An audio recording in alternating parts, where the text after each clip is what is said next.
धन्यवाद करना चाहते हैं कि आप लगातार हमारे आंदोलन की एक एक गतिविधि को पूरे देश नहीं विदेशों के अंदर भी ले जाने का काम कर रहे हो।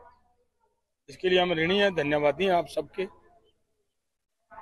देखिए, पिछले एक महीने से ये जो आंदोलन चल रहा है और उतने समय के अंदर जिस तरीके की सरकार की ओर से हमारे शांतमय आंदोलन के ऊपर जिस तरह के हमले हुए वो आप सबके सामने है। आपने उन सबको देखा और झेला भी है। पत्रकारों ने तो हमारे से ज्यादा झेला है।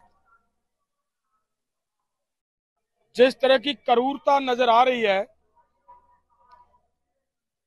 कि यहाँ लोकतंत्र की बात करने वाली सरकार खुद लोकतंत्र का कत्लेआम कर रही है। आंदोलन चल रहा है यहाँ पे हरियाणा के लोगों के ऊपर जिस तरह का, मैं बहुत बार पहले भी हम ये बात कह चुके हैं कि हरियाणा के लोगों को अपने घरों के अंदर कैद करना केवल हरियाणा नहीं, सभी उन राज्यों में ये हो रहा है जिन जिन राज्यों में बीजेपी की सरकार चल रही है। पिछले दिनों हमारा जो कार्यक्रम दिया था रेल रोको का, वो एक सफल कार्यक्रम हुआ, क्योंकि मैं ये इसलिए कह रहा हूं कि यूपी के अंदर जो कभी ऐसा कार्यक्रम करने में सक्षम नहीं रही थी यूपी, आंदोलन तो बहुत हुए लेकिन इस बार यूपी के अंदर भी रेल रुकी है। केवल यूपी के अंदर नहीं, पूरे देश के अंदर अलग अलग स्टेटों में, मैं ये कह दूं अगर कि उत्तर से लेकर दक्षिण तक पूरे भारत के अंदर अलग अलग राज्यों में उसका प्रभाव आपको नजर आया होगा। लेकिन जिस तरीके की सरकार की क्रूरता है कि जो भी आदमी आंदोलन की तरफ बढ़ता है उसके घर पे नोटिस चिपका दिया जाता है, उसको तरह तरह की धमकियां दी जा रही हैं।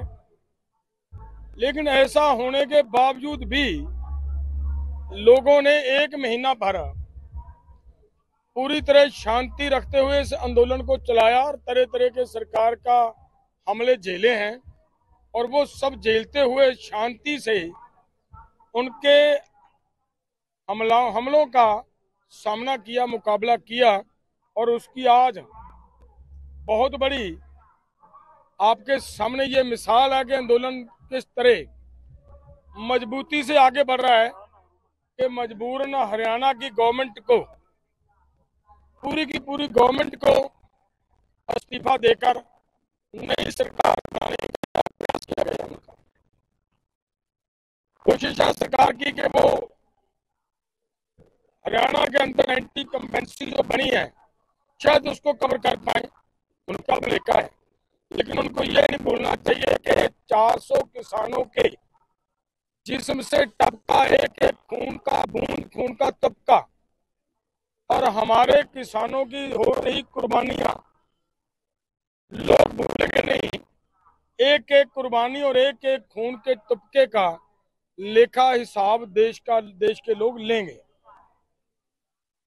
और ये जो आंदोलन आगे बढ़ रहा है, आपको मेरे से ज्यादा पता है कि सरकार ने पिछले दिनों जो WTO के अंदर बात गई, वहां पे भी जो सरकार WTO का नाम लेने से भी तड़पती थी और WTO के अंदर उनको ये कहना पड़ा कि पीस क्लॉज को हमेशा के लिए रेगुलर करो।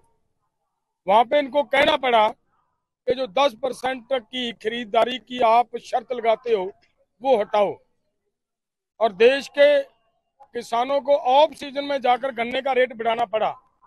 आपने सबने देखा हरियाणा के अंदर लोगों को जेल, एक तरह की जेल बनाकर रखने के बावजूद भी प्रेशर सरकार के ऊपर इतना पड़ा कि हरियाणा के किसानों का जो कर्ज का ब्याज था वो माफ करना पड़ा, सरकार को बोलना पड़ा। और बहुत सारी बातें, जैसे जूट और कपास के ऊपर सरकार ने ऐलान किया कि अगर कोई व्यापारी आपका MSP के ऊपर नहीं खरीदेगा तो हम सरकार खरीदेगी कपास और जूट को। तो मेरा कहने का मतलब यह है कि ये सब प्राप्तियां आंदोलन आए दिन नहीं प्राप्तियों की ओर बढ़ रहा है, आंदोलन दिनों दिन बढ़ रहा है। आपने देखा होगा कि हरियाणा के अंदर आंदोलन चल रहा था, पंजाब के इन बॉर्डरों पे आंदोलन चल रहा था, और 2-3 दिन से जिस तरह से आंदोलन और बढ़ा, और डबवाली के अंदर भी हमारे राजस्थान और पंजाब के लोगों ने और इधर से हरियाणा के लोगों ने आकर वो वहां पे भी आंदोलन को शुरू किया हुआ है।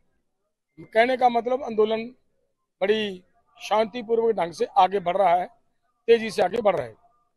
जो हमारा आगे का कार्यक्रम है, हम ये सब मानते हैं कि जिस तरीके से हमने यहाँ पर बैठकर शांतिपूर्वक ढंग से सरकार को घुटनों के बल पर लेकर आए हैं, मजबूर किया कि हरियाणा को अपनी पूरी की पूरी सरकार को की बलि चढ़ानी पड़ी हो, उस समय आंदोलन का वही फॉर्म, वही तरीका, शांतमय ढंग से यहाँ पे लड़ना, ये बहुत कारगर सिद्ध हो रहा है।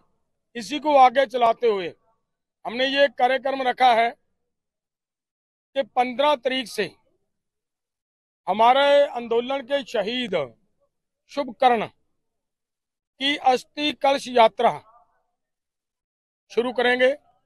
अलग अलग राज्यों, सभी पूरे देश के अंदर वो यात्रा चलेगी, और उसके ऊपर हमारी मांगे लिखी होंगी। उसके ऊपर एक तरफ बैनर लगा होगा जिसके ऊपर शुभकर्ण की तस्वीर होगी, और वो बोल रहा होगा कि मेरा क्या कसूर था, मैं ये मांग रहा था, मेरा क्या कसूर था, आपने की सरकार ने हमारे साथ ये वायदे किए थे। तो ये सब बातें हम पूरे देश के अंदर, देश के किसानों के समक्ष रखेंगे, हमारा ये प्रयास है। हरियाणा के अंदर अभी हिसार एंड अंबाला के अंदर दो बड़ी, वो यात्रा के चलते चलते दो बड़ी सभाएं करने का डेट फिक्स की गई है। वो पूरी की पूरी कहानी आपको पंदेर साहब और हरियाणा वाले साथी साथ बैठे हैं, ये बता देंगे आगे कार्यक्रम। धन्यवाद। देखिए, जिस तरह से डलेवाल साहब ने रखी, हम 15 को शहीद शुभकर्ण सिंह जी के गांव बल्लो में, वहां से 21 कलश लेकर अपने बॉर्डरों पे लेकर आएंगे। सभी 2 फॉर्मों के बड़े लीडर वहां जाएंगे। अलग अलग राज्यों के जो हमारे यूनियन के बड़े लीडर्स आएंगे, वो अपने अपने राज्यों का कलश लेकर आगे बढ़ेंगे। हम लोग ये हरियाणा के गांव गांव में ये कलश यात्रा करेंगे। तो पहली जो 22 को शहीदी समागम की रैली होगी, वो इधर एक करेंगे। उसके बाद हिसार में, दूसरी इधर अंबाला साइड में, पूरे एरिया में आपको डेट कौन कौन जिलों में जाएगी ये भी बता देंगे। उसके बाद हम लोग अंबाला मौड़ा मंडी में ये 31 मार्च को ये बड़ी शहीदी समागम करेंगे शहीद शुभकर्ण के उपलक्ष्य में, और सारी बात देश के सामने रखेंगे कि हमारा शहीद शुभकर्ण सिंह इसलिए शहीद किया गया क्योंकि हम अपनी राजधानी में जाना चाहते थे, क्योंकि हम एमएसपी लीगल गारंटी कानून मांग रहे थे, ये हमारा कसूर था। ये सारी बात देश के समक्ष लेके जाएंगे। एक तो हमारा ये कार्यक्रम है, और पूरे देश में बड़ी महापंचायतें और श्रद्धांजलि समागम इसी तरह से, उसकी डेट आगे जाकर आपके सामने पूरे देश की आ जाएगी, वो करेंगे।